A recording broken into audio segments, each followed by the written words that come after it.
Those four constitutional amendment bills still sit in the House of Assembly in the committee stage, as the marathon process has hit another snag.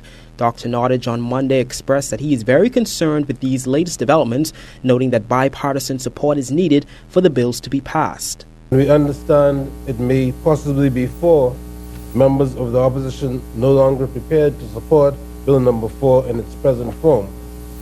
We find ourselves in a position where, even if the bill were to pass in this honorable House with the requisite 3/4 majority, as it almost certainly still would, the public perception would nonetheless be created that the opposition was seriously divided on the issue if close to half of its House members were to vote against it.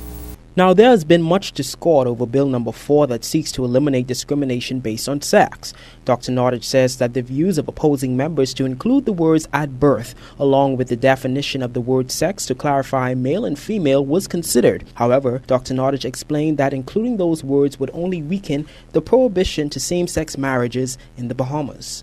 The Commission has advised that it is firmly of the view that the addition of the words at birth, far from strengthening the prohibition of same-sex marriages under the Matrimonial Causes Act, would actually weaken the prohibition and leave it open to constitutional challenges of a kind that are presently precluded under the savings provision of the Constitution.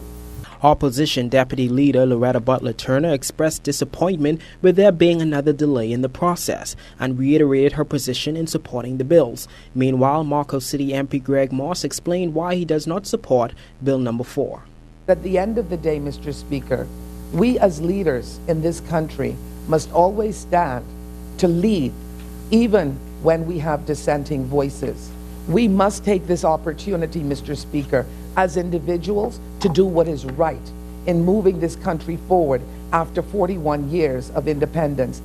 The 4 bill, as presently framed, is being allowed to hijack a gender equality agenda for the purposes of advancing a same-sex agenda. That's my opinion. I'm not saying anyone has intended it. I haven't said they intended in the framing. I'm saying it's obvious. If the intention is not to do that, then why falter at the step of providing the proviso? If your intention is not to do it, just simply give a proviso, you put it beyond dispute, and I'm happy to vote for it. The commission is expected to meet with those 4 members of the FNM and 2 members of the government who continue to have concerns with the bills. In the meantime, Dr. Nottage said that the public education campaign will continue. Greg Smith, JCN News.